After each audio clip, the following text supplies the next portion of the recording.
Hey everybody, welcome to my little Parsha video.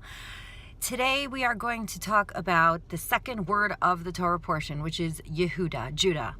Judah was the fourth of the 12 tribes, the fourth of the brothers, but interestingly, he was the one chosen to be the ancestor for leadership. He was the one chosen to be the father of all the kings of the Jewish people. In fact, when we want to talk about the king of Israel, David Melech Yisrael, he was a direct descendant from Judah. And when we talk about who's the Messiah, and when there are missionaries and they're like the Messiah has to come from the tribe of Judah. It has to be from the Davidic line.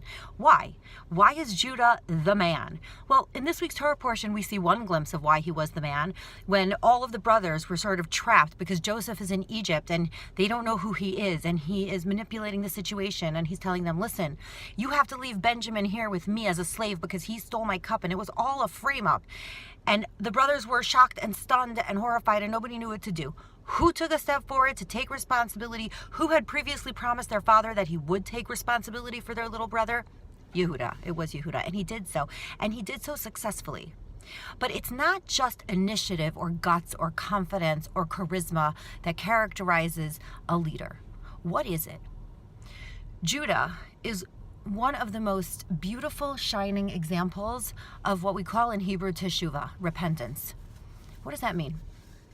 When Judah had the whole incident with Tamar, and Tamar was his daughter-in-law, and she was in this bizarre twist of events, she posed as a prostitute, and he didn't know that she was a prostitute. She wasn't married anymore. Her husband had died, and Judah went to be with her, and they had this encounter, and she became pregnant, and then he didn't know that it was his daughter-in-law, and then he sees that his daughter-in-law is pregnant, but she wasn't married because her husband died, and he accused her, and she shows him that she has his stuff, and he says, Tzadka mimeni, she is more righteous than me. And he publicly acknowledged, which was not easy for him, he was already considered a prestigious member of the community, that it was his mistake, that he had crossed over an inappropriate line.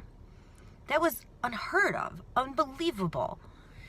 And here, in our story, in this week's Torah portion, when he stepped forward to take responsibility for Benjamin, what he was really doing was this same exact thing. He was correcting a previous mistake, because he was the one who had said, let's sell Joseph into slavery.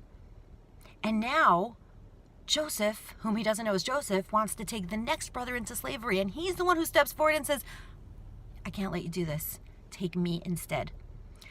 So it's not just about leadership. It's not just about confidence and guts and charisma and the power of articulation. It's also the ability to not just admit that you've made a mistake, but to figure out how to make it better. In Judaism, leadership is not about not making mistakes, and it's not about being perfect. It's about demonstrating, how do you correct your mistakes? What do you do about your mistakes? How do you be the bigger man and admit to your mistakes?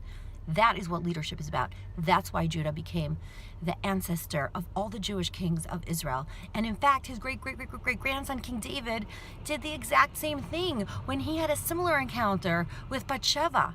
And the prophet, Nassan, comes to him and says, how could you do this? He says one word, succinct and beautiful, chatasi, I sinned. That's a leader. A leader doesn't try to backpedal and cover up and pretend they're perfect. That's not leadership. Shabbat shalom.